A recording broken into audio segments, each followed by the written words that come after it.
ಆಕಾಶವಾಣಿ. ಈಗ ಕೇಳಿ, ದಿನಾಂಕ 12/6/2025 ತರಳಬಾಳು ಐಸಿಆರ್ ಕೃಷಿ ವಿಜ್ಞಾನ ಕೇಂದ್ರ ದಾವಣಗೆರೆ, ಕೃಷಿ ತೋಟಗಾರಿಕೆ ಇಲಾಖೆ ದಾವಣಗೆರೆ ಇವರ ಸಹಯೋಗದಲ್ಲಿ ಹರಿಹರ ತಾಲೂಕು ಬನ್ನಿಕೋಡು, ನಿಟ್ಟೂರು ಮತ್ತು ಕುಣಿಬೆಳಕೆರೆ ಗ್ರಾಮದಲ್ಲಿ ಹಮ್ಮಿಕೊಂಡ ವಿಕಸಿತ ಕೃಷಿ ಸಂಕಲ್ಪ ಅಭಿಯಾನದ ಬಾನುಲಿ ವರದಿ.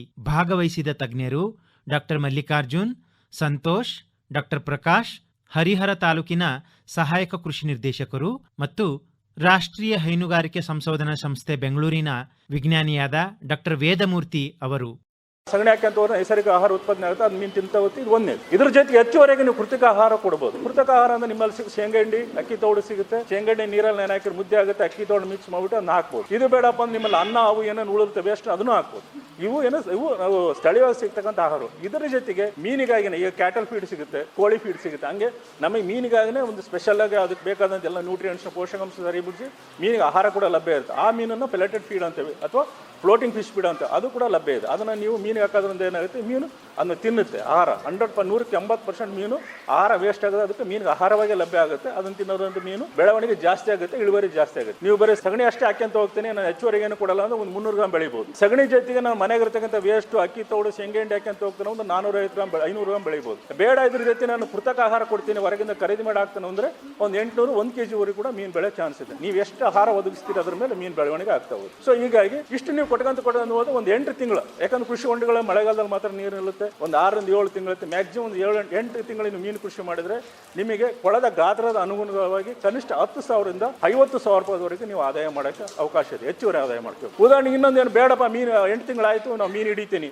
ಅಂದ್ರೆ ಮೀನುಗಾರ ಯಾರು ಕರೆಸ್ಬೋದು, ಇಲ್ಲ ನಮ್ಮನ್ನು ಕಾಂಟ್ಯಾಕ್ಟ್ ಮಾಡಿದ್ರೆ ನಾವು ಯಾರಾದ್ರೂ ಮೀನುಗಾರ ಕರೆಸಿ ಮೀನು ಹಿಡಿಯೋ ವ್ಯವಸ್ಥೆ ಮಾಡ್ತೀವಿ, ಮೀನನ್ನು ಮಾರಾಟ ಮಾಡೋ ವ್ಯವಸ್ಥೆನೂ ಕೂಡ ಮಾಡ್ತೀವಿ. ಬೇಡ ಅಂದ್ರೆ ನೀವೇ ಮನೆಯಲ್ಲೇ ಮೀನು ತಿನ್ನೋರು ಇದ್ರೆ, ನೀವು ಯಾರಾದ್ರೂ ಸಂಬಂಧಿಕರು ಬಂದ್ರು, ಏನೋ ಮನೇಲಿ ಫಂಕ್ಷನ್ ಇದೆ, ನೀವು ಮೀನು ಹಿಡಿದು ನೇರ ನಿಮ್ಮ ಮನೆ ಬಳಕೆ ಮಾಡ್ಬೋದು. ಏನಾಗುತ್ತೆ, ನಿಮ್ಮ ಸ್ವಂತ ಜಮೀನಲ್ಲಿ ನಿಮ್ಮ ಕೊಳ ನಿಮ್ಮ ನೆಲದಲ್ಲಿ ನೀವೇ ಸ್ವತಃ ಬೆಳೆದು ನೀವೇ ತಿನ್ನೋದ್ರಿಂದ ನಿಮಗೆ ಒಂದು ಫ್ರೆಶ್ ಮೀನು ಸಿಗುತ್ತೆ. ಇನ್ನೊಂದು ತಮಗೆ ಕಿವಿ ಮಾತು ಹೇಳ್ತೀನಿ, ಇವತ್ತು ಭಾರತ ಅಲ್ಲ ದೇಶಾದ್ಯಂತ ಯಾವುದೇ ರೀತಿ ಅಡಲ್ಟ್ರೇಷನ್ ಇಲ್ಲದೆ, ಕೆಮಿಕಲ್ ಇಲ್ಲದೆ, ನೈಸರ್ಗಿಕ ಆರ್ಗ್ಯಾನಿಕ್ ಆಗಿ ಸಿಗ್ತಕ್ಕಂಥ ಏಕೈಕ ಅನಿಮಲ್ ಸೋರ್ಸ್ ಅಂದ್ರೆ ಫಿಶ್. ಯಾಕಂದ್ರೆ ಮೀನಿಗೆ ನಾವು ಯಾವುದೇ ರೀತಿ ಆರ್ಗ್ಯಾನಿಕ್ ಕೆಮಿಕಲ್ ಗೊಬ್ಬರ ಯೂಸ್ ಮಾಡಲ್ಲ, ಆಯ್ತಾ. ಆ ಮೀನಿಗೆ ನಾವು ಯಾವುದೇ ರೀತಿ ಇಂಜೆಕ್ಷನ್ ಕೊಡಲ್ಲ, ಅದು ಗ್ರೋತ್ ಪ್ರೊಮೋಟರ್ಸ್ ಯಾವುದೇ ಇಂಜೆಕ್ಷನ್. ಚಿಕನ್ ಹೋದ್ರೆ ನೀವು ಗ್ರೋತ್ ಪ್ರೊಮೋಟರ್ಸ್ ಕೊಡ್ತಾರೆ, ಪ್ರೊಬಯೋಟಿಕ್ಸ್ ಕೊಡ್ತಾರೆ. ಅವೆಲ್ಲ ಚಿಕನ್ ಏನಾಗುತ್ತೆ, ವಿತಿನ್ 2-3 ಮಂತ್ 1.5-2 kg ಬೆಳೆಯುತ್ತೆ. ಹಂಗಾಗಿ ಫಾಸ್ಟ್ ಆಗಿ ಗ್ರೋತ್ ಆಗುತ್ತೆ. ಅಂದ್ ಬಂದು ತಿಂತಾರೆ ಜನ, ತಿನ್ಬಿಟ್ಟು ಅವ್ರು ಫ್ಯಾಟ್ ಆಗಿ ದಪ್ಪ ಆಗ್ತಾ ಹೋಗ್ತಾರೆ. ಸಾಕಷ್ಟು ಕೆಮಿಕಲ್ ಸೈಡ್ ಎಫೆಕ್ಟ್ ಇರುತ್ತೆ. ಬಟ್ ಮೀನಲ್ಲಿ ಯಾವುದೇ ರೀತಿಯ ಸೈಡ್ ಎಫೆಕ್ಟ್ ಇಲ್ಲ, ಯಾವ್ದು ಕೆಮಿಕಲ್ಸ್ ನಾವು ಯೂಸ್ ಮಾಡೋದು. 100% ಆರ್ಗ್ಯಾನಿಕ್ ಗ್ರೋನ್ ಫಿಶ್ ಅಂದ್ರೆ ಫಿಶ್, ಇದು ಗ್ರೋನ್ ಅನಿಮಲ್ ಅಂದ್ರೆ ಫಿಶ್ ಮಾತ್ರ. ಹಾಗಾಗಿ ಅದರಲ್ಲಿ ಯಾವ ಕೆಮಿಕಲ್ ಕಂಟಾಮಿನೇಟ್ ಇರಲ್ಲ. ನೀವು ಮೀನನ್ನು ನಿಮ್ಮ ಕುಟುಂಬಕ್ಕೆ ಬಳಕೆ ಮಾಡ್ಬೋದು, ಬೇಡ ಅಂದ್ರೆ ಮಾರಾಟ ಮಾಡ್ಬೋದು. ಸೊ ಹಾಗಾಗಿ ನೀವು ನಿಮ್ಮಲ್ಲಿರ್ತಕ್ಕಂಥ ಜಲಸಂಪನ್ಮೂಲ, ಕೃಷಿ ಹೊಂಡ, ನೀರು ಸಂಗ್ರಹಗಳನ್ನು ಸ್ವಲ್ಪ ನಮ್ಮಿಂದ ತರಬೇತಿ ಆಗಲಿ ಅಥವಾ ತಾಂತ್ರಿಕ ಮಾರ್ಗದರ್ಶನ ತಗೊಂಡು ನೀವು ಅವುಗಳ ಮೀನು ಕೃಷಿ ಮಾಡಿದರೆ ನೀವು ಮಾಡ್ತಕ್ಕಂಥ ಕೃಷಿ ಜೊತೆಗೆ ಹೆಚ್ಚುವರಿ ಆರ್ಥಿಕ ಲಾಭ ಮಾಡ್ಕೋಬಹುದು. ಸೊ ಹಾಗಾಗಿ ನಿಮ್ಮಲ್ಲಿ ಯಾವುದೇ ಕೃಷಿ ಹೊಂಡ ಸಣ್ಣದಿರಲಿ ದೊಡ್ಡದಿರಲಿ ಹೇಗೆ ಇರಲಿ, ಇದರ ಜೊತೆಗೆ ಇದೇ ಬನ್ನಿಕೋಡಲ್ಲಿ ಇಲ್ಲಿ ಹನುಮಂತಪ್ಪ ತುರಾಯಿ ಅಂತ ಇದ್ದಾರೆ. ಕೃಷಿ ಹೊಂಡಕ್ಕೆ ನಾವು ನಮ್ಮ ಸಂಶೋಧನೆ ಕೇಂದ್ರದಿಂದ ಭೇಟಿ ಮಾಡಿ ಆ ಪಾಂಡ್ಗಳೆಲ್ಲ ಸರ್ವೆ ಮಾಡಿ ಅವರಿಗೆ ನಮ್ಮ ಯೋಜನೆಯಿಂದ ಮೀನು ಮರಿ ಫ್ರೀ ಕೊಟ್ಟಿದ್ವಿ. ಮೀನು ಆಹಾರ ಫ್ರೀ ಕೊಟ್ಟು 8 ತಿಂಗಳು.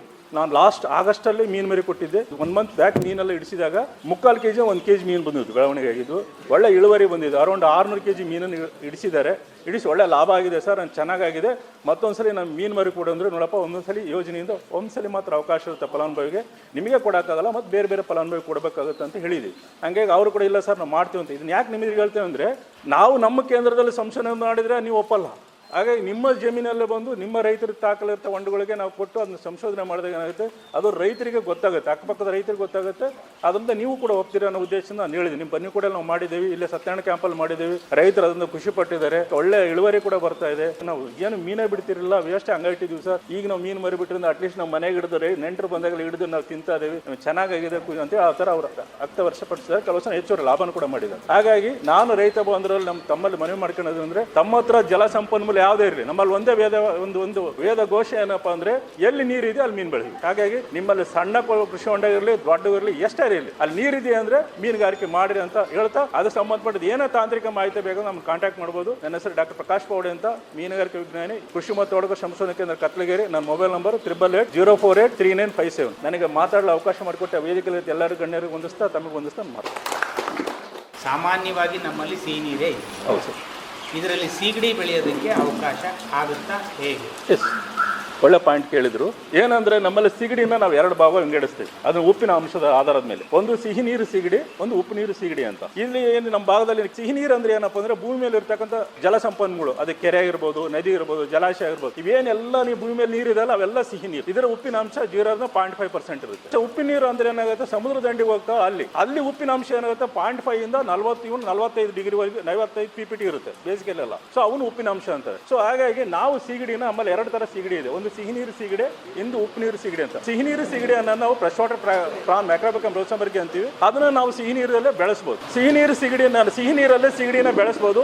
ಫ್ರೆಶ್ ವಾಟರ್ ಪ್ರಾನ್ ಮ್ಯಾಕ್ರೋಬಿಕಮ್ ರೋಸಂಬರ್ಗಿ ಅಂತ ಇದೆ, ನಾವು ಅದನ್ನ ಬಳಸಿದೇವೆ ಕೂಡ. ಇಲ್ಲಿ ಹರಪನಹಳ್ಳಿ ತಾಲೂಕು ಹೊನ್ನೇನಹಳ್ಳಿ ಅಂತ ಇದೆ, ಗ್ರಾಮ ಇದೆ, ಕಂಚಿಕೆರೆ ಆ ಭಾಗದಲ್ಲೆಲ್ಲ ಏನಾಗುತ್ತೆ, ಅಲ್ಲಿ ಕೆಲವೊಂದು ಆಯ್ದ ಕೃಷಿ ಹೊಂಡಗಳಲ್ಲಿ ನಾವು ಸಿಹಿ ನೀರು ಸಿಗಡಿಗಳನ್ನು ತರಿಸಿ ಅಲ್ಲಿ ಬಿಡಿಸಿ ಬೆಳೆಸಿದ್ದೇವೆ. ನಮ್ಮ ವೆಟರ್ನರಿ ಯೂನಿವರ್ಸಿಟಿ, ಕೃಷಿ ಮತ್ತು ಪಶುವೈದ್ಯಕ ಯೂನಿವರ್ಸಿಟಿಯಲ್ಲಿ ಒಂದು ಪ್ರಾಜೆಕ್ಟ್ ಇತ್ತು. ಆ ಪ್ರಾಜೆಕ್ಟ್ ಕೃಷಿ ಹೊಂಡಗಳಲ್ಲೇ ಸಿಹಿ ನೀರು ಸಿಗಡಿಗಳನ್ನ ಬಿಟ್ಟು ಬೆಳೆಸಿದ್ದೇವೆ ಸರ್. ಚೆನ್ನಾಗಿ ಬೆಳೀತು. ಬಟ್ ಪ್ರಾಬ್ಲಮ್ ಏನಪ್ಪಾ ಅಂದ್ರೆ ಅವ್ನು ಹಿಡಿಯಲು ಕಷ್ಟ. ಯಾಕಂದ್ರೆ ಅವು ತಳಭಾಗದಲ್ಲಿ ಇರೋದ್ರಿಂದ ಏನಾಗುತ್ತೆ, ನೀರನ್ನ ಖಾಲಿ ಮಾಡಿ ಒಂದೊಂದು ಹ್ಯಾಂಡ್ ಪಿಕ್ ಮಾಡಿ ಹಿಡಿಬೇಕು. ಹಿಡಿದಾಗ ಏನಾಗುತ್ತೆ ಅಂದ್ರೆ ಒಳ್ಳೆ ಮಾರ್ಕೆಟ್ ಇದೆ. ಯಾವಾಗ ಜಾಸ್ತಿ ಕ್ವಾಂಟಿಟಿ ಇದ್ದಾಗ, ಕಮ್ಮಿ ಕ್ವಾಂಟಿಟಿ ಇದ್ದಾಗ ಅದಕ್ಕೆ ಮಾರುಕಟ್ಟೆ ಅಲ್ಲ. ಅದರ ಸಿಹಿ ನೀರು ಸಿಗಡಿ ರೇಟ್ ಸೈಜ್ ಮೇಲೆ 250ರಿಂದ 400 ರೂಪಾಯಿವರೆಗೆ ರೇಟ್ ಇದೆ ಒಂದು ಕೆಜಿಗೆ. ಬಟ್ ಹೆಚ್ಚು ಕ್ವಾಂಟಿಟಿ ಇತ್ತು ಅಂದ್ರೆ ಆಂಧ್ರದವರೇ ಬಂದು ಅವರೇ ಹಿಡಿದು ಅವರೇ ತಗೊಂಡು ಹೋಗ್ತಾರೆ. ಕಮ್ಮಿ ಕ್ವಾಂಟಿಟಿ ಆದ್ರೆ ನೀವು ಸ್ಥಳೀಯ ಹೋದಾಗ ಏನಾಗುತ್ತೆ, ಬೆಲೆ ಸಿಗಲ್ಲ, ರೈತರ ತಾವ ತಿನ್ಬೇಕಾಗುತ್ತೆ. ಹಾಗಾಗಿ ಸಿಹಿ ನೀರು ಸಿಗಡಿಯನ್ನು ಕೂಡ ಬೆಳೆಯಲಿಕ್ಕೆ ಸಾಕಷ್ಟು ಅವಕಾಶ. ಮತ್ತೆ ಮರಳಿಗೂಡಿಗೆ ನಂಗೆ ಹರಿಹರ ತಾಲೂಕಿಗೆ ಸಹಾಯಕ ಕೃಷಿ ನಿರ್ದೇಶಕನಾಗಿ ಇಲ್ಲಿ ಕರ್ತವ್ಯ ನಿರ್ವಹಿಸಲಿಕ್ಕೆ ಮತ್ತೆ ಇನ್ನೊಂದು ಸಲ ನನಗೆ ಒಂದು ಸುದೈವ ಅಂತ ಅನ್ಕೊಂತೀನಿ. ತಮ್ಗೆಲ್ಲರಿಗೂ ಗೊತ್ತಿದೆ, ಇಲಾಖಾ ಕಾರ್ಯಕ್ರಮಗಳಲ್ಲಿ ಪ್ರತಿ ವರ್ಷ ನಾವಿನ್ನೇನು ಬಿತ್ತನೆ ಬೀಜ ಕೊಡ್ತೀವಿ, ಎಲ್ಲ ರೈತರಿಗೂ ಕೊಡ್ತೀವಿ, 5 ಎಕರೆ ತನಕ ಕೊಡ್ತಕ್ಕಂಥದ್ದು ಆಗ್ತಕ್ಕಂಥದ್ದು. ಮತ್ತೆ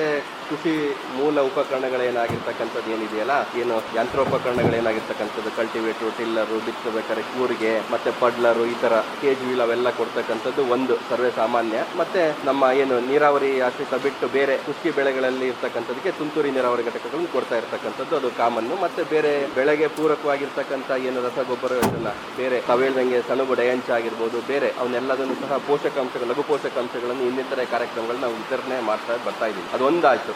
ತಮ್ಗೆಲ್ಲರಿಗೂ ಗೊತ್ತಿದೆ, ಈಗ ಮಳೆ ಆಗ್ತಾ ಇದೆ, ಚೆನ್ನಾಗ್ತಾ ಇದೆ. ನಾವು ಇಷ್ಟೆಲ್ಲ ಮಳೆ ಆದ್ರೂ ಸತೆ ನಮ್ಮ ಹರಿಹರ ತಾಲೂಕು 70% ಇರ್ತಕ್ಕಂಥದ್ದೇ ಭತ್ತ ಏರಿಯಾ. ಈಗ ಮುಂಗಾರಂಗಮಲ್ಲಿ ನಮಗೇನು ಬರ್ತಕ್ಕಂಥದ್ದು 24,000 ಹೆಕ್ಟೇರು ಭತ್ತ ಬಿತ್ತನೆ ಪ್ರದೇಶ ಬರ್ತಕ್ಕಂಥದ್ದಿದೆ.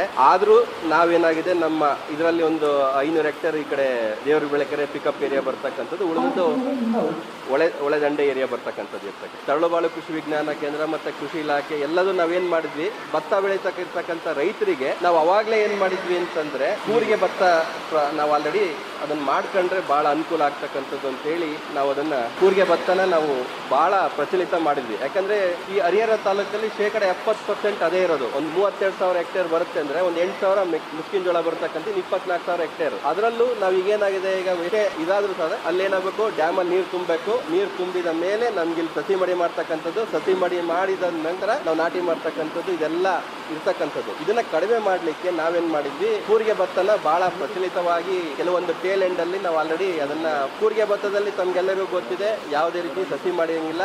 ಮುಸ್ಕಿನ ಜೋಳ ಯಾವ ರೀತಿ ಬಿತ್ತುತ್ತೀರಾ ಅದೇ ರೀತಿ ನಾವೇನ್ ಮಾಡ್ಬೋದು, ಭತ್ತನ ಬಿತ್ತತಕ್ಕಂಥದ್ದು ಆಗ್ತಕ್ಕಂಥದ್ದು. ಸೊ ನಾಟಿ ಮಾಡ್ತಕ್ಕಂಥ ಟೈಮು ಒಂದು ಉಳಿತಾಯ ಆಗ್ತಕ್ಕಂಥದ್ದು, ಅದ್ರ ಟೈಮು ಉಳಿತಾಯ ಆಗ್ತಕ್ಕಂಥದ್ದು ಆಗಿರ್ತಕ್ಕಂಥದ್ದು ಇರ್ಬೋದು. ಮತ್ತೆ ನಾವೇನು ಈಗ ಸೊಳ್ಳೆಗಳು ಬರ್ತದೆ ಅಂತ ಏನು ಇದು ಮಾಡ್ತಾ ಇಲ್ಲ, ಪಾತಿ ಮಾಡ್ತಕ್ಕಂಥದ್ದು, ಅದು ಆಲ್ರೆಡಿ ಡ್ರೈ ಇದಿರೋದ್ರಿಂದ ನಿಮಗೇನಾಗುತ್ತಪ್ಪ ಅಂತಂದ್ರೆ, ಇಲ್ಲಿ ಸೀಡ್ ರೇಟ್ ಏನಾಗುತ್ತೆ, ಕೂರಿಗೆ ಭತ್ತದಲ್ಲಿ 8ರಿಂದ 10 kg ಬಳಸ್ತೀರಿ, ಅಲ್ಲಿ 25 kg ಬಳಸ್ತೀರಿ ಒಂದು ನಾಟಿಗೆ ನಿಮಗೆ ಬೇಕಾಗಿರ್ತಕ್ಕಂಥದ್ದು. ಮತ್ತೆ ರಸಗೊಬ್ಬರ ನೀವೇನು ಹಾಕಿರ್ತಕ್ಕಂಥದ್ದು ನೀರಲ್ಲಿ ಕೊಚ್ಚಿ ಹೋಗ್ತಕ್ಕಂಥದ್ದು ಕಡಿಮೆ ಆಗ್ತಕ್ಕಂಥದ್ದು. ಆ ಕೂಲಿ ವೆಚ್ಚಗಳು ಬೇರೆ ತರದ್ದು, ಮತ್ತೆ ಏನು ಕಳೆನಾಶಕಗಳು ಬಳಸ್ತಕ್ಕಂಥದ್ದು ಅದೆಲ್ಲ ಕಡಿಮೆ ಆಗ್ತಕ್ಕಂಥದ್ದು. ಸೊಳ್ಳೆ ಬರೋದೇ ಇಲ್ಲ ಯೂಶಲಿ. ಯಾಕಂದ್ರೆ ನಿಮಗೆ ಅಲ್ಲಿ ಹ್ಯಾಂಡ್ ವೀಡರ್ ಮಾಡ್ತೀರಿ, ಹೆಂಗ್ ಮೆಸ್ಕಿನ ಜೋಳದಲ್ಲಿ ಹೆಂಗೆ ಇಂಟರ್ ಕಲ್ಟಿವೇಶನ್ ಏನು ಮಾಡ್ತಿರಲ್ಲ ಆ ತರ ಎಲ್ಲ ಇರ್ತಕ್ಕಂಥದ್ದು. ಅದನ್ನ ನಾವು ಮಾಡಿದ್ವಿ. ಆದ್ರೆ ಏನಾಯ್ತು, ಕೆಲವು ಕಡೆ ಅದನ್ನ ಇಂಪ್ಲಿಮೆಂಟ್ ಮಾಡಿದ್ರು. ಅವಾಗ ಒಂದು 400-500 ಎಕರೆ ಸಂಖ್ಯೆ ಎಲ್ಲ ಮಾಡಿದ್ವಿ. ಅದೇನಾಯ್ತು, ಮತ್ತೆ ಇಲ್ಲೆಲ್ಲ ಒಂದ್ಸಲ ನೀರ್ ಚೆನ್ನಾಗಿ ಬಂದ ತಕ್ಷಣ ಏನಾಗ್ಬಿಡ್ತಪ್ಪ ಅಂತಂದ್ರೆ, ಡ್ಯಾಮ್ ಚೆನ್ನಾಗಿ ನೀರು ತುಂಬಿದ ತಕ್ಷಣ ಏನ್ ಮಾಡ್ಬಿಡ್ತೀರಪ್ಪ ಅಂದ್ರೆ, ನಿಮ್ದು ಏನಾಗುತ್ತೆ, ಮಾಮೂಲಿ ಪದ್ಧತಿ ನೀರ್ ಐತೆ ಸರ್ ಅಂತೇಳಿ ಯಥೇಚ್ಛವಾಗಿ ನೀರ್ ನಿಲ್ಲಕ್ ಸ್ಟಾರ್ಟ್ ಮಾಡ್ತೀರಿ. ಸರ್ ಆಗ್ಲೇ ಹೇಳ್ತಾ ಇದ್ರು ಮೀಥೇನ್ ಅಂಶ ಜಾಸ್ತಿ ಆಗ್ತಾ ಇದೆಲ್ಲ ಅಂತ.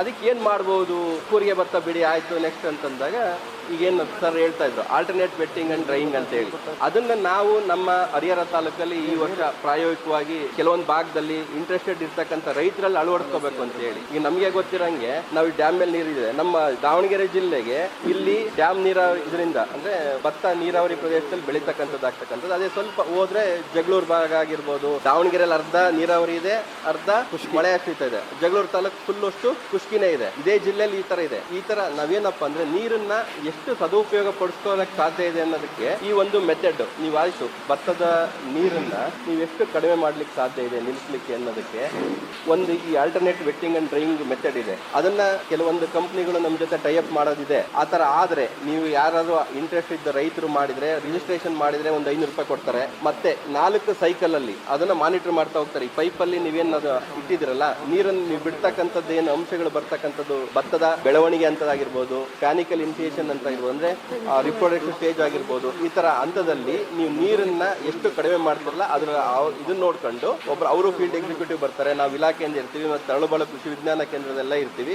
ನಾವೆಲ್ಲ ಮಾನಿಟರ್ ಮಾಡ್ತೀವಿ. ಅದನ್ನ ಏನಪ್ಪಾ ಅಂತಂದ್ರೆ ಎಷ್ಟು ಸಾಧ್ಯ ಇದೆಯೋ ಅಷ್ಟನ್ನ ಭತ್ತದಲ್ಲಿ ನೀರು ನಿಲ್ಲಿಸ್ತಕ್ಕಂಥ ಅಂಶನ ನೀರನ್ನ ಕಡಿಮೆ ಮಾಡಿದ್ರೆ ಮುಂದಿನ ಟೇಲ್ ಎಂಡ್ ರೈತರಿಗಾಗಿರ್ಬೋದು ಅಥವಾ ಬೇರೆ ಇನ್ಯಾವುದೋ ಇದಕ್ಕೆ ನಾವು ಏನ್ ಮಾಡ್ಬೋದು, ಈಗ ಅಟ್ಲೀಸ್ಟ್ ಡ್ಯಾಮ್ ಅಲ್ಲಿ ಒಂದು 70% ನೀರು ತುಂಬಿದ್ರು ಹೌದಪ್ಪ ನಾವು ಈ ರೀತಿ ಭತ್ತ ನಾವು ಬೆಳಿಲಿಕ್ಕೆ ಸಾಧ್ಯ ಇದೆ, ಫುಲ್ ನೀರು ನಿಲ್ಲಿಸೋ ಅವಶ್ಯಕತೆ ಇಲ್ಲ ಅನ್ನೋದೊಂದು ಕಾನ್ಸೆಪ್ಟ್ ಇಟ್ಕೊಂಡು ಇದನ್ನ ಆದಷ್ಟು ಎಷ್ಟು ಪ್ರಚಲಿತ ಸಾಧ್ಯ ಇದೆ ಅಷ್ಟು ಪ್ರಚಲಿತ ಮಾಡಬೇಕು ಅಂತ ಈ ಸಲ ಕೃಷಿ ಇಲಾಖೆ ಮತ್ತೆ ಎಲ್ಲ ಕೃಷಿ ಸಂಬಂಧಿಸಿರ್ತಕ್ಕಂಥ ತರಳುಬಾಳು ಕೃಷಿ ವಿಜ್ಞಾನ ಏನು ಕೇಂದ್ರಗಳಿದೆ ಅದು ಮಾಡಬೇಕು ಅಂತ ನಾವು ಈ ಸಲ ಪಣ ತೊಟ್ಟಿದ್ದೀವಿ. ಯಾರಾದರೂ ರೈತರು ಇಂಟ್ರೆಸ್ಟ್ ಇದ್ರೆ ಬನ್ನಿಕೋಡು ಗ್ರಾಮದಲ್ಲಿ ಇರ್ತಕ್ಕಂಥವ್ರು ಯಾರು ಇದ್ರೆ ತಾವು ನೋಂದಣಿ ಮಾಡ್ಕೊಂಡ್ರೆ ನಾವು ಅದನ್ನ ಸಂಬಂಧಪಟ್ಟ ಇವ್ರಿಗೆ ಇದು ಮಾಡಿ ತಮ್ಮಲ್ಲಿ ಅದನ್ನ ಎಕ್ಸಿಕ್ಯೂಟ್ ಮಾಡಲಿಕ್ಕೆ ನಾವು ಅನುವು ಮಾಡ್ತೀವಿ ಅಂತ ಹೇಳ್ತಾ, ಮತ್ತೆ ರೈತರು ಕೃಷಿ ಇಲಾಖೆಯಿಂದ ಇನ್ನೇನಾದ್ರೂ ಪ್ರಯೋಜನಗಳೇನಾದ್ರೂ ತಮ್ಗೇನಾದ್ರು ತಲುಪದೇ ಇದ್ರೆ ಅಥವಾ ಬೇರೆ ಏನಾದ್ರು ಇದ್ರೆ ಕೇಳ್ಬೋದು. ಇಲ್ಲಿವರೆಗೂ ನಮ್ಮ ಒಂದು ಬನ್ನಿಕೋಡು ಗ್ರಾಮದಲ್ಲಿ ನನಗೆ ಮಾತಾಡಲಿಕ್ಕೆ ಅವಕಾಶ ಮಾಡಿಕೊಟ್ಟ ಎಲ್ಲ ರೈತ ಬಾಂಧವರಿಗೂ ಧನ್ಯವಾದಗಳು. ಈಗ ತೋಟಗಾರಿಕಾ ಇಲಾಖಾ ಕಾರ್ಯಕ್ರಮಗಳ ಕುರಿತು ಮಾತನಾಡಬೇಕಂತ ಹೇಳಿ ಸುನೀಲ್ ಸರ್ ಅವ್ರನ್ನ ಕೇಳ್ಕೊಂಡು. ಎಲ್ರು ನಮಸ್ಕಾರ.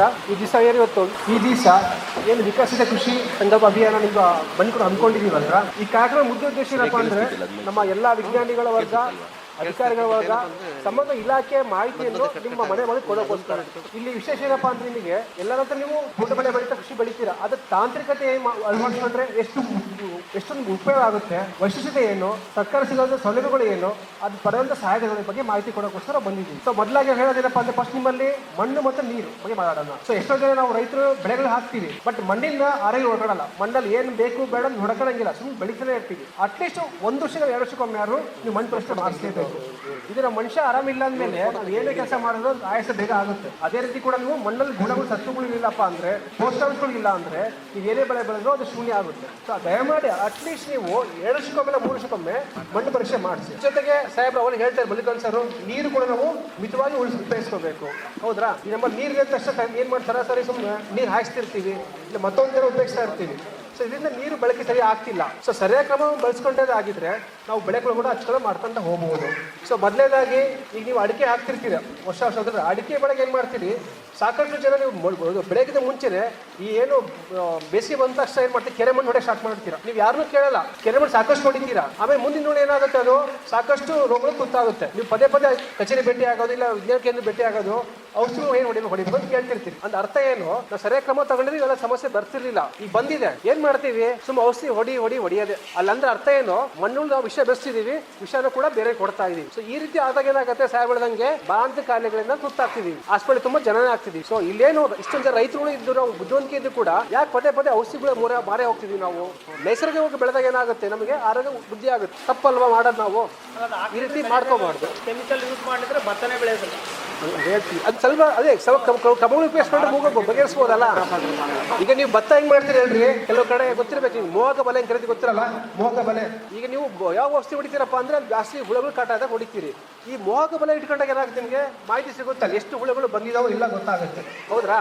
ಒಂದು 4-5 ಹುಳ ಬಿದ್ದಾಗ ಯಾಕೆ ಔಷಧಿ ಹೊಡಿತೀರಿ, ಅವಶ್ಯಕತೆ ಇಲ್ಲ. ನೆಲ ಚೆನ್ನಾಗಿದೆ, ಗುಣಮಟ್ಟ ಇದೆ ಗೊತ್ತಾಗುತ್ತೆ ನಿಮಗೆ. ಅದು ತುಂಬಾ ಹೆಚ್ಚುವರಿ ಆದಾಗ ಏನಾಗಬೇಕು, ನೀವು ಕಚೇರಿಯಲ್ಲಿ ಭೇಟಿ ಕೊಡಬೇಕು.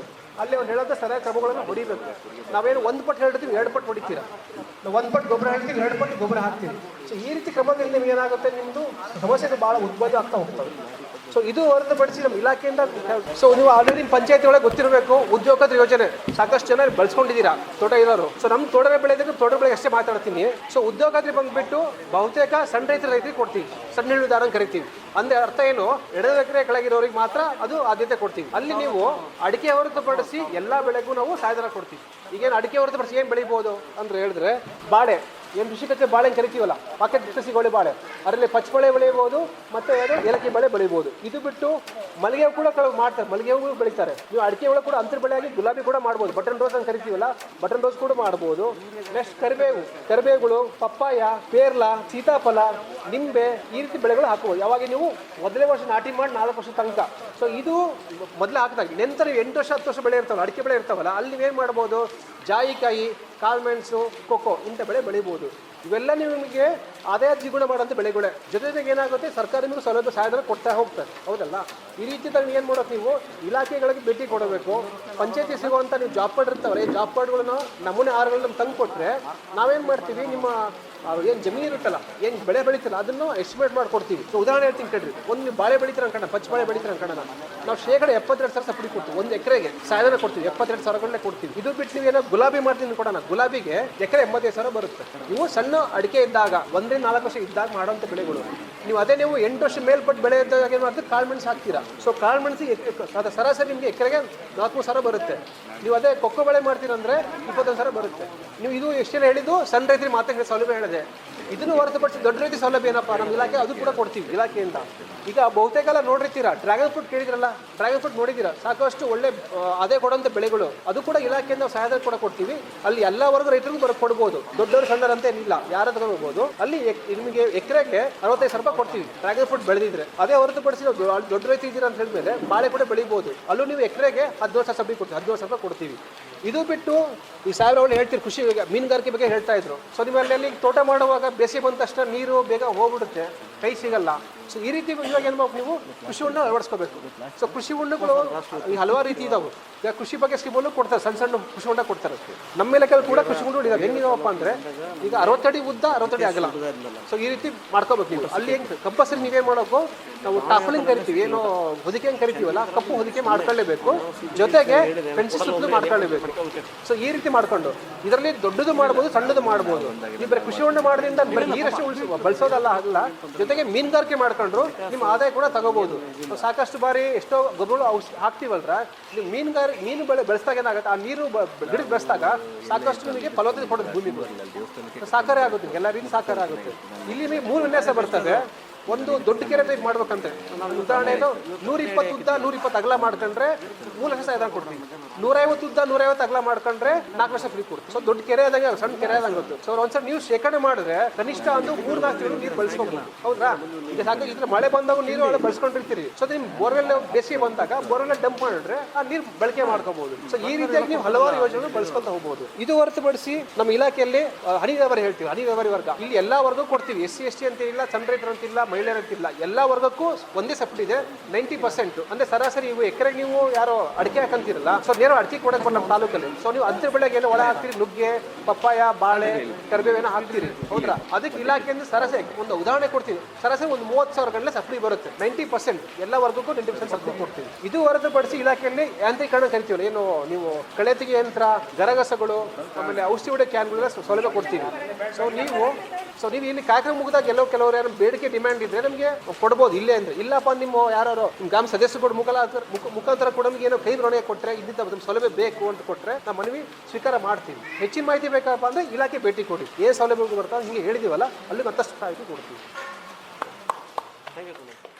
ತೋಟಗಾರಿಕಾ ಇಲಾಖಾ ಕಾರ್ಯಕ್ರಮಗಳನ್ನು ಕುರಿತು ಮಾಹಿತಿಯನ್ನು ನೀಡಿದಂಥ ಸುನೀಲ್ ಕುಮಾರ್ ಸರ್ ಅವರಿಗೆ ಧನ್ಯವಾದಗಳು. ವಿಕಸಿತ ಕೃಷಿ ಸಂಕಲ್ಪ ಅಭಿಯಾನದ ಅಡಿ ಮುಂಗಾರು ಹಂಗಾಮಿನಲ್ಲಿ ಏನು ಒಂದು ಕೃಷಿ ಅಭಿಯಾನ ಒಂದು ಕಾರ್ಯಕ್ರಮವನ್ನು ಈ ಬನ್ನಿಕೋಟ್ ಗ್ರಾಮದಲ್ಲಿ ಹಮ್ಮಿಕೊಂಡಿರ್ತಾರೆ. ಬನ್ನಿಕೋಟಿನ ಗ್ರಾಮಸ್ಥರಲ್ಲಿ ನಮ್ಮ ರೈತ ಬಾಂಧವರಿಗೆ ಈ ಕೃಷಿಯನ್ನು ಈ ಆಧುನಿಕ ಯುಗದಲ್ಲಿ ಯಾವ ರೀತಿ ಮಾಡಬೇಕು, ಏನು ನಾವು ಈ ಕೃಷಿ ಒಂದು ಪದ್ಧತಿಯಿಂದ ನಾವು ಅತಿ ಹೆಚ್ಚಾಗಿ ರಾಸಾಯನಿಕ ಗೊಬ್ಬರಗಳನ್ನು ಬಳಸುವುದರ ಮುಖಾಂತರ ಏನು ನಾವೇನು ಬೆಳೆಯನ್ನ ಅವಲಂಬಿಸಿರ್ತೇವೆ, ಇದನ್ನ ಹೊರತುಪಡಿಸಿ ಸಹ ನಾವೇನು ನಮಗೆ ಕೊಟ್ಟಿಗೆ ಗೊಬ್ಬರವನ್ನ ಅತಿ ಹೆಚ್ಚಾಗಿ ಉಪಯೋಗಿಸಿ ಮತ್ತು ಇನ್ನು ಇತರೆ ಸೌಕರ್ಯಗಳನ್ನ ಏನು ನಮ್ಮ ಗ್ರಾಮದಲ್ಲಿ ಬಂದು ಸರ್ಕಾರದಿಂದ ಸಿಗ್ತಕ್ಕಂತ ಸೌಲಭ್ಯಗಳ ಬಗ್ಗೆ ನಮಗೆ ವಿವರಣೆಯನ್ನ ನೀಡಿರ್ತಕ್ಕಂತ ಎಲ್ಲ ಕೃಷಿ ವಿಜ್ಞಾನಿಗಳಿಗೂ ಹಾಗೂ ನಮ್ಮ ಕೃಷಿ ಅಧಿಕಾರಿಗಳಿಗೂ ಮತ್ತು ಪಶು ಸಂಗೋಪನಾ ಅಧಿಕಾರಿಗಳು ಅವರು ಅದರ ಬಗ್ಗೆ ಒಂದು ಮಾಹಿತಿಯನ್ನು ತಿಳಿಸಿರ್ತಾರೆ. ಈ ಒಂದು ಮಾಹಿತಿಯ ಆಧಾರದ ಮೇಲೆ ನಾವು ಈ ಒಂದು ಮಾಹಿತಿಯನ್ನ ಅಳವಡಿಸಿಕೊಂಡು ನಮ್ಮ ಒಂದು ಬೆಳೆಯಲು ನಾವು ಪ್ರಯತ್ನ ಪಡೋಣ ಅಂತ ಹೇಳ್ತಾ, ಅದೇ ಇದೇ ರೀತಿ ನೀವೇನು ಇಲ್ಲಿ ಬಂದು ನಮಗೆ ರೈತರ ಮನೆ ಬಾಗಿಲಿಗೆ ಬಂದು ನೀವು ಆಶ್ವಾಸನೆ ಕೊಟ್ಟು ಹೋಗ್ತೀರಿ ಸರಿ, ಆದ್ರೆ ನಿಮ್ಮ ಒಂದು ಆಫೀಸಿಗೆ ಬಂದಾಗ ನಮ್ಮ ರೈತರಿಗೆ ನೀವು ಸರಿಯಾದ ಸ್ಪಂದನೆ ಕೊಡ್ತಾ ಇಲ್ಲ. ಇದನ್ನ ಯಾಕೆ ಹೇಳ್ತಾವಪ್ಪ ಅಂದ್ರೆ ಇಲ್ಲಿ ಹೇಳ್ತೀರಿ, ಅಲ್ಲಿ ಆಫೀಸಿಗೆ ಬಂದಾಗ ಈಗ ನಂದು ಅರ್ಜೆಂಟ್ ಏನೋ ಕೆಲಸ ಐತಿ, ನಾನು ಅಲ್ಲಿಗೆ ಹೋಗ್ಬೇಕು ಇಲ್ಲಿಗೆ ಹೋಗ್ಬೇಕು, ಈ ಒಂದು ತತ್ತರ ಮನೋಭಾವನೆಯಿಂದ ರೈತರು ಅಲ್ಲೇನ್ ಹೋಗ್ತಿ ಬಿಡ ಏನ್ ಕೆಲ್ಸಕ್ಕೈತಿ ಅವ್ರು ಹೇಳ್ತಾರೆ. ಯಾಕಂದ್ರೆ ಸರ್ಕಾರದ ಒಂದು ಕಾರ್ಯಕ್ರಮ ಇದು, ಸರ್ಕಾರ ಆಯೋಜನೆ ಮಾಡಿರ್ತಕ್ಕಂಥ ಕಾರ್ಯಕ್ರಮ, ಜನಗಳಿಗೆ ರೈತರಿಗೆ ತಿಳಿಸುವ ಒಂದು ಅಭಿಯಾನ ಇವು ತಿಳಿಸ್ತೀರಿ. ಆದ್ರೆ ನಾವು ರೈತರು ನಮಗೆ ಏನಾದ್ರೂ ಬೇಕಾದ್ರೆ ನಾವು ಸವಲತ್ತುಗಳನ್ನು ಪಡೆಯಬೇಕಾದ್ರೆ ತಮ್ಮಲ್ಲಿ ನಾವು ವಿನಯಪೂರ್ವಕವಾಗಿ ನಾವು ನಿಮ್ಮ ಹತ್ರ ಬೇಡ್ಕೊಳ್ಬೇಕಾಗತ್ತೆ. ಆದ ರೀತಿ ನೀವೇನು ಇಲ್ಲಿ ಬಂದಿರ್ತಕ್ಕಂಥ ಅಧಿಕಾರಿಗಳಿಗೆ ನಾವು ಒಂದು ಕಿವಿಮಾತು ಹೇಳಕ್ ಇಷ್ಟಪಡ್ತೀನಿ. ದಯವಿಟ್ಟು ನಮ್ಮ ಬನ್ನಿಕೋಡ್ ಗ್ರಾಮದಸ್ಥರೇ ಆಗಿರ್ಲಿ, ಬೇರೆ ಯಾವುದೇ ಗ್ರಾಮಸ್ಥರುಗಳಾಗಿರ್ಲಿ, ತಮ್ಮ ಆಫೀಸಿಗೆ ಬಂದಾಗ ಒಳ್ಳೆ ರೀತಿ ಸ್ಪಂದನೆ ಮಾಡಿ, ಬರ್ರಿಯಪ್ಪ ಕೂತ್ಕೊಳ್ಳಿ, ನಿಮ್ಗೆ ಏನು ಬೇಕು ಕಾರ್ಯಕ್ರಮ ನಾವು ಕೊಡ್ತೇವೆ, ಮೇಡಮ್ ಇನ್ನು ನಾವು ಬರ್ತಿದ್ದಂಕ್ಲೆ ಯಾರು ಬಂದ್ಕೊಡ ಇಲ್ಲಿ ನಡೆಯಪ್ಪ ಯಾರಲ್ಲ, ಆ ಭಾವನೆ ಬರಬಾರ್ದು. ನಾವು ರೈತರೇ ನಿಮ್ಮ ಮನೆ ನೀವು ಬಂದಿರ್ತೀರಿ, ಹಲವಾರು ಜನಗಳಿಗೆ ನೀವು ತಿಳುವಳಿಕೆ ಕೊಟ್ಟಿರ್ತೀರಿ, ಸರಿ ನಾವು ಒಪ್ಕೊಂತೀವಿ. ಬಂದಂತ ಸಮಯದಲ್ಲಿ ನೀವು ಸರಿಯಾದ ರೀತಿ ಅವರಿಗೆ ಮಾಹಿತಿ ಕೊಟ್ಟು ಒಂದು ಸರ್ಕಾರದಿಂದ ಇರ್ತಕ್ಕಂಥ ಸವಲತ್ತುಗಳನ್ನು ನೀವು ಕೊಟ್ಟಿದ್ದೇ ಆದ್ರೆ ನೀವು ಒಂದು ಈ ಕಾರ್ಯಕ್ರಮ ಮಾಡಿದ್ದಕ್ಕೂ ಸಾರ್ಥಕತೆ ಅಂತ ಹೇಳಿ ನನ್ನ ಒಂದು ಅನಿಸಿಕೆಯನ್ನು ಹೇಳ್ತಾ, ಈ ಒಂದು ಕಾರ್ಯಕ್ರಮದಲ್ಲಿ ನನಗೆ ಮಾತಾಡಲು ಅವಕಾಶ ಮಾಡಿಕೊಟ್ಟಿರ್ತಕ್ಕಂಥ ಈ ಒಂದು ಸಭೆಗೆ ಮತ್ತು ನಮ್ಮ ಬನ್ನಿಕೋಡಿನ ರೈತ ಬಾಂಧವರಿಗೆ ವಂದಿಸುತ್ತಾ ನನ್ನ ಒಂದೆರಡು ಮಾತುಗಳನ್ನು ಮುಗಿಸ್ತೇನೆ. ಜೈ ಹಿಂದ್, ಜೈ ಕರ್ನಾಟಕ. ಆಕಾಶವಾಣಿ. ಈಗ ಕೇಳಿ, ದಿನಾಂಕ 12/6/2025 ತರಳಬಾಳು ಐಸಿಆರ್ ಕೃಷಿ ವಿಜ್ಞಾನ ಕೇಂದ್ರ ದಾವಣಗೆರೆ, ಕೃಷಿ ತೋಟಗಾರಿಕೆ ಇಲಾಖೆ ದಾವಣಗೆರೆ ಇವರ ಸಹಯೋಗದಲ್ಲಿ ಹರಿಹರ ತಾಲೂಕು ಬನ್ನಿಕೋಡು, ನಿಟ್ಟೂರು ಮತ್ತು ಕುಣಿಬೆಳಕೆರೆ ಗ್ರಾಮದಲ್ಲಿ ಹಮ್ಮಿಕೊಂಡ ವಿಕಸಿತ ಕೃಷಿ ಸಂಕಲ್ಪ ಅಭಿಯಾನದ ಬಾನುಲಿ ವರದಿ. ಭಾಗವಹಿಸಿದ ತಜ್ಞರು ಡಾಕ್ಟರ್ ಮಲ್ಲಿಕಾರ್ಜುನ್, ಸಂತೋಷ್, ಡಾಕ್ಟರ್ ಪ್ರಕಾಶ್, ಹರಿಹರ ತಾಲೂಕಿನ ಸಹಾಯಕ ಕೃಷಿ ನಿರ್ದೇಶಕರು ಮತ್ತು ರಾಷ್ಟ್ರೀಯ ಹೈನುಗಾರಿಕೆ ಸಂಶೋಧನಾ ಸಂಸ್ಥೆ ಬೆಂಗಳೂರಿನ ವಿಜ್ಞಾನಿಯಾದ ಡಾಕ್ಟರ್ ವೇದಮೂರ್ತಿ ಅವರು. ರೈತ ಬಾಂಧವರೇ, ಈಗ ನಮ್ಮ ಜೊತೆ ರಮೇಶ್ ಅವರು ಇದ್ದಾರೆ. ಇವರು ಬನ್ನಿಕೋಡು ಗ್ರಾಮದವರು. ಈ ಒಂದು ವಿಕಸಿತ ಕೃಷಿ ಸಂಕಲ್ಪ ಅಭಿಯಾನದಲ್ಲಿ ಇವರು ಭಾಗವಹಿಸಿದ್ದಾರೆ. ಇದರಿಂದ ಏನು ಇವ್ರಿಗೆ ಉಪಯೋಗ ಆಯಿತು, ಏನು ಮಾಹಿತಿ ಪಡ್ಕೊಂಡ್ರಂತ ಕೇಳೋಣ. ಹೇಳಿ ರಮೇಶ್ ಅವರೇ. ಸರ್, ಈಗ ಇವ್ರು ಹೇಳಿರೋದೆಲ್ಲ ಸಹಜ, ನಾವು ಒಪ್ಕೊತೇವೆ. ಈಗ ನಮಗೆ ಏನಂದ್ರೆ ಈಗ ಕೃಷಿ ಇದಕ್ಕೆ ಕುಕ್ಕವಿ ಸ್ವಲ್ಪ ರೆಸ್ಪಾನ್ಸ್ ಮಾಡಲ್ಲ ಒಂದು. ಆಮೇಲೆ ಈ ಕೃಷಿ ಇದು ಅಡಿಕೆ ತೋಟಕ್ಕೆ ಹೊಂಡ ಮಾಡ್ಕೊಳ್ರಿ ಅಂತ ಹೇಳಿದ್ರು. ಹೌದಾ, ಅವಕ್ಕೆಲ್ಲ ಪಾಟ್ಗಳು ಅವೆಲ್ಲ ಸಬ್ಸಿಡಿ ಕೊಡ್ತಾರ. ನಾವು ಕೇಳ್ತಾರೆ ಸಬ್ಸಿಡಿ ಬೇಕು, ಯಾಕಲ್ಲ ಸಬ್ಸಿಡಿ ಅವೆಲ್ಲ ಕೊಡ್ಬೇಕಲ್ಲ ಸರ್. ಕೊಡ್ಲಿಲ್ಲ, ಕೊಡೋದು ಅಂದ್ರೆ ನಿಮಗೆ ಸಬ್ಸಿಡಿ ಅವೆಲ್ಲ ಬೇಕಂತ ನಾವು ಕೇಳ್ತೇವೆ. ಈಗ ಸಬ್ಸಿಡಿ ಅವನ್ನು ಕೊಟ್ರೆ ಕೃಷಿ ಹೊಂಡಗಳು ಅವನ್ನೆಲ್ಲ ಮಾಡ್ಕೋಬಹುದು. ಚೆನ್ನಾಗಿ ಮಾಹಿತಿ ಏನೋ ಕೊಟ್ಟರು ಇವರು, ತಾಂತ್ರಿಕ ಮಾಹಿತಿ ಏನೋ ಕೊಟ್ಟರು, ಜೊತೆಗೆ ಸಬ್ಸಿಡಿ ಬೇಕು ಅಂತ ನಾವು ಕೇಳ್ತಾ ಇರೋದು. ಹೌದ್ರಾ? ಈಗ ಎಲ್ಲಾ ರೀತಿಯಿಂದ ಈಗ ದನಕರುಗಳಿಗೆ ಈಗ ಹೇಳಿದ್ರು ಅಷ್ಟು ಇದೈತಿ ಅಂತ. ನಂದು ದನಕರು ಮಡ್ಕ್ಯಾನಕ ಕಡಿ ಸಗಣಿ ಗೊಬ್ಬರ ಹಾಕಿ ಅಂತ ಹೇಳ್ತಾರ. ಇವಕ್ಕೆಲ್ಲ ಒಬ್ರು ಕಡಿಯಂತಾರ, ಒಬ್ರು ಕಡಿಯೋನಲ್ಲ. ಈಗ ಕಡಿಯೋನಕ ಈಗ ಸಾಲ ಕೊಟ್ರ ಕಡಿಯಂತಾರ. ಈಗ ಬ್ಯಾಂಕಿಂದ ಸರ್ಕಾರದಿಂದ ಸಾಲ ಕೊಟ್ರ ಮಾಡಿದ್ರೆ ಕಡಿಯಂತಾರ. ಈಗ ಎಲ್ಲ ಕಡಿಯೋನಕ್ಕೆ ಈಗೆಲ್ಲ ಈಗ ಅಷ್ಟು ಕಷ್ಟ ಮಾಡ್ತಾ ಇದಾರ. ಅಂದ್ರೆ ಸಹಾಯಧನ ಬೇಕಂತ ಹೇಳಿ, ಸಹಾಯಧನ ಬೇಕು ಅಂತ ನಾವು ಕೇಳ್ತಾ ಇದ್ರಿ. ಅದನ್ನ ಬಿಟ್ಟು ಬೇರೆ. ತಮ್ಮ ಹೆಸರು? ಚಂದ್ರಪ್ಪ. ಹಿರಿಯ ರೈತರಿದ್ದಾರೆ ನಮ್ಮ ಜೊತೆಗೆ. ಈಗ ಇವರು ಏನ್ ಅನುಭವ ಹೇಳ್ತಾರೆ ಈ ಒಂದು ಕಾರ್ಯಕ್ರಮದಲ್ಲಿ ಭಾಗವಹಿಸಿ ಅಂತ. ಈ ಒಂದು ಕಾರ್ಯಕ್ರಮ ಪಾಡ್ ಅಂತ ಹೇಳ್ತೀರಾ? ಏನೇನು ಅರ್ಥ ಮಾಡ್ಕೊಂಡ್ರಿ? ಏನು ಅವ್ರು ಹೇಳಿದ್ರಪ್ಪ, ನಾವು ಏನೇನು ತಿಳ್ಕೊಂಡ್ವಿ ಅನ್ನೋದು ನನಗೆ ಮಾಹಿತಿ ಗೊತ್ತಾಗಂಗಿಲ್ಲ. ಮತ್ತೆ ಹೇಳಿದ್ರು ಪಾಡತ್ತಪ್ಪ ಅಂತ ಅಲ್ಲ, ಈಗ ಅವರು ಭತ್ತದ ಬೆಳೆಯಲ್ಲಿ ಹೇಳಿದ್ರು ನೀರ್ ಕಡಿಮೆ ಮಾಡ್ಕೊಂಡು ಉಪಯೋಗಿಸಿ ಅಂತ ಹೇಳಿದ್ರು. ತೋಟಗಾರಿಕೆ ಇಲಾಖೆಯವರು ಹೇಳಿದ್ರು, ಆಮೇಲೆ ಮೀನುಗಾರಿಕೆ ಇಲಾಖೆಯವರು ಹೇಳಿದ್ರು. ಅರ್ಥ ಆಯ್ತಾ ನಿಮ್ಗೆ? ಅರ್ಥ ಆಯ್ತು. ಕಟ್ಟಿಗೆ ಗೊಬ್ಬರ ಉಪಯೋಗಿಸ್ಬೇಕು ಅಂದ್ರು, ಈ ಸರ್ಕಾರಿ ಗೊಬ್ಬರ ಕಮ್ಮಿ ಮಾಡ್ಬೇಕು, ನೀರು ಕಡಿಮೆ ಮಾಡ್ಬೇಕು ಅಂತ ಹೇಳಿ ಎಲ್ಲಾನು ಹೇಳಿದ್ರಪ್ಪ. ನೀವು ಈಗ ನಿಮ್ಮಿಂದ ಮತ್ತೆ ಇನ್ನೊಬ್ಬ ರೈತರಿಗೆ ಹೇಳ್ತೀರಾ? ಹಿಂಗೇನೆ ಹೇಳ್ತಾವ ಸ್ವಾಮಿ. ಈ ಮಾಹಿತಿನ ಹೇಳ್ತೀರಾ ಬೇರೆಯವ್ರಿಗೆ ಕೂಡ? ಹೇಳ್ತಾವಪ್ಪ. ಮನೆಗೂ ಮನೆಗೂ ನಿಮ್ಮ ಸಂಬಂಧಿಕರಲ್ಲಿ ಹೇಳ್ತೀರಾ? ಅಕ್ಕಪಕ್ಕದ ರೈತರಿಗೂ ಹೇಳ್ತಾವ್ರಿ. ಒಳ್ಳೇದ್ ಮಾಡಿ ಹೇಳಿದಾರೆ ನಮಗೆ ಬುದ್ಧಿವಂತರು. ಬಂದ್ ಗೊತ್ತಲ್ದಾರ ನಾವ್ ಹೆಚ್ಚು ಕಮ್ಮಿ ಮಾಡಿಬಿಡ್ತಾವ್ರಿ ಅಂತ ತಿಳ್ಕೊಂಡಂಗ ಹೇಳಿದಾರ, ಹೇಳ್ತಾವ್ರಿ. ಧನ್ಯವಾದ ಚಂದ್ರಪ್ಪ ಅವರೇ. ರೈತ ಬಂದರೆ ಇದೇ ಗ್ರಾಮದ ಒಬ್ಬ ಯುವ ರೈತರಿದ್ದಾರೆ, ಉಮೇಶ್ ಅಂತ ಹೇಳ್ಬಿಟ್ಟು. ಈಗ ಈ ಒಂದು ವಿಕಸಿತ ಕೃಷಿ ಸಂಕಲ್ಪ ಅಭಿಯಾನ ಕಾರ್ಯಕ್ರಮದಲ್ಲಿ ಭಾಗವಹಿಸಿದ್ದಾರೆ. ಏನು ಇವರು ಇದರಿಂದ ಕಲ್ತರು, ಏನು ಅನುಭವ ಹೇಳಿ ಉಮೇಶ್ ಅವರು. ಈ ಕಾರ್ಯಕ್ರಮ ಮಾಡಿದ್ದು ತುಂಬ ಅನುಕೂಲ ಆಯ್ತು. ಈಗ ತಿಳಿದಿಲ್ಲಂಥ ರೈತರಿಗೆ ಯಾವ ಥರ ಬೆಳಿಬೇಕು, ಯಾವ ಥರ ಏನು ಮಣ್ಣಿನ ಪರಿಶೀಲನೆ ಮಾಡಿರಿ ಅಂತ ಹೇಳಿದರು, ಆ ಥರ ಮಾಡಿಸಿ ಈ ಭತ್ತಕ್ಕೂ ಮಾಹಿತಿ ಹೇಳಿದರು. ನೀರು ಹೆಚ್ಚುವರಿ ಮಾಡಿದ್ರಿಂದ ನಮಗೆ ಪರಿಸರ ಮಾಲಿನ್ಯ ಎಡವಟ್ಟಾಗುತ್ತೆ ಅಂತ ಈ ಪೈಪನ್ನು ಹಾಕೊಂಡು ನೀರು ಮಿತವಾಗಿ ಬಳಸಿರಿ, ಭತ್ತನೂ ಹೆಚ್ಚು ಇಳುವರಿ ಬರುತ್ತೆ ಅಂತ ಹೇಳಿದರು. ಎಷ್ಟು ಬೇಕೋ ಅಷ್ಟೇ ನೀರು ಎಷ್ಟು ಬೇಕೋ ಅಷ್ಟು ಉಪಯೋಗಿಸಿದ್ರು. ಜಾಸ್ತಿ ಉಪಯೋಗಿಸಿದ್ರಿಂದ ಪರಿಸರನೂ ತೊಂದರೆ ಆಗುತ್ತೆ, ನಮ್ಮ ಆರೋಗ್ಯಕ್ಕೂ ತೊಂದರೆ ಆಗುತ್ತೆ ಅಂತ ಹೇಳಿದರು. ಇಂಥವನ್ನೆಲ್ಲ ಮಾಹಿತಿ ಹೇಳೋದ್ರಿಂದ ನಾವು ಅಳವಡಿಸ್ಕೊಂತೀವಿ. ನಮ್ಮ ಪರಿಸರ ಉಳಿಸ್ಬೇಕು, ನಮ್ಮ ಆರೋಗ್ಯ ಉಳಿಸ್ಕೋಬೇಕಂದ್ರೆ ನಾವು ಅಳವಡಿಸ್ಕೊಳ್ಳೇಬೇಕು. ಹಂಗಾಗಿ ನಾವು ಇದು ಕಾರ್ಯಕ್ರಮ ಮಾಡಿ ಇನ್ನೂ ಹೆಚ್ಚೆಚ್ಚು ರೈತರಿಗೆ, ಗೊತ್ತಿಲ್ಲದ ರೈತರಿಗೆ ಈ ಥರ ಹೋಗಿ ತಿಳಿಸಿ ಒಳ್ಳೆಯ ಅನುಕೂಲ ಮಾಡಿಕೊಡ್ಬೇಕಂತ ನಾನು ನಿಮ್ಮ ಅಧಿಕಾರಿಗಳಿಗೆ ಕೇಳ್ಕೊಂತೀನಿ. ನಮ್ಮ ಗ್ರಾಮಕ್ಕೆ ಬಂದಿರೋದು ಭಾಳ ಖುಷಿಯಾಗೈತಿ, ಭಾಳ ಖುಷಿಯಾಗೈತಿ. ಆಮೇಲೆ ನಮಗೆ ಎಲ್ಲ ಮಾಹಿತಿ ಕೊಡೋದ್ರಿಂದ ಈಗ ನೀರು ಉಳಿತಾಯದ್ರ ಬಗ್ಗೆ, ಗದ್ದೆಯಲ್ಲಿ ನೀರು ಉಳಿತಾಯದ ಬಗ್ಗೆ ಹೇಳಿದರು. ಆಮೇಲೆ ಮೀನುಗಾರಿಕೆ ಬಗ್ಗೆ ಹೇಳಿದರು, ಪಶುಸಂಗೋಪನೆ ಬಗ್ಗೆ ಹೇಳಿದರು. ಆಮೇಲೆ ರೈತರ ಮನೆ ಬಾಗಿಲು ಬಂದಿರೋದ್ರಿಂದ ಭಾಳ ಖುಷಿ ಆಗ್ತದೆ. ಇದ್ರ ಭಾಳ ನಮ್ಮ ನಿರೀಕ್ಷೆ ಏನಂದ್ರೆ 2022 ಹೇಳಿದ್ರು ರೈತರ ಆದಾಯ ದ್ವಿಗುಣ ಮಾಡ್ತೇವೆ ಅಂತೇಳಿ. ಅವ ನಾನೊಂದು ಮಾಹಿತಿ ಪೇಪರ್ಗೆ ಹೇಳಿದ್ದೆ, ನಾವು 40,000 ಭತ್ತ ಗದ್ದೆಗೆ 30,000 ಖರ್ಚು ಮಾಡ್ತೇವೆ, 75,000 ರೂಪಾಯಿ ಭತ್ತ ಆಗ್ಬೇಕು. ಅಲ್ಲಿಗೆ 1.5 ಪಟ್ಟ ಬರ್ತೈತಿ ಅಂತ ಹೇಳಿದ್ರು. ಆ ಥರ ಆಗ್ಬೇಕು. ಆಮೇಲೆ ರೈತರು ಮೆಕ್ಕೆಜೋಳಕ್ಕೆ 20,000 ಖರ್ಚು ಮಾಡ್ತಾರೆ, ಅಲ್ಲಿ 2.5 ಪಟ್ಟ ಅಂದ್ರೆ 80,000 ಬರ್ಬೇಕು.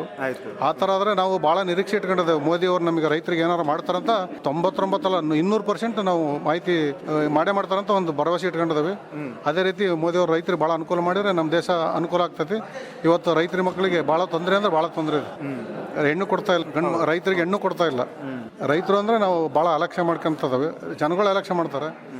ರೈತರ ಮನೆ ಬಾಗ್ಲಿಗೆ ಬಂದು ಹೆಣ್ಣು ಕೊಡೋಂಥ ಪರಿಸ್ಥಿತಿ ಬರ್ಬೇಕು. ಆ ಮಟ್ಟಕ್ಕೆ ನಮ್ಮ ರೈತರ ಬೆಳೆ ರೈತರೆಲ್ಲರೂ ಅಭಿವೃದ್ಧಿ, ರೈತರು ಭಾಳ ಹಾಸನ ಆಗ್ಬೇಕ್ರಿ. ನಿಟ್ಟೂರು ಗ್ರಾಮದ ಒಬ್ಬ ಪ್ರಗತಿಪರ ರೈತರಿದ್ದಾರೆ, ಶ್ರೀನಿವಾಸ ರಾವ್ ಅಂತ ಹೇಳಿ. ಇವರು ಈ ವಿಕಸಿತ ಕೃಷಿ ಸಂಕಲ್ಪ ಅಭಿಯಾನದಿಂದ ಏನ್ ಕಲ್ತರು ಮತ್ತೆ ಇದರಿಂದ ಏನು ಉಪಯೋಗ ಆಯ್ತು, ಇದು ಯಾವ ರೀತಿಯಿಂದ ಇವರು ಬೇರೆಯವರಿಗೆ ಹೇಳ್ತಾರೆ ಅಂತ ಹೇಳ್ತಾರೆ, ಹೇಳಿ.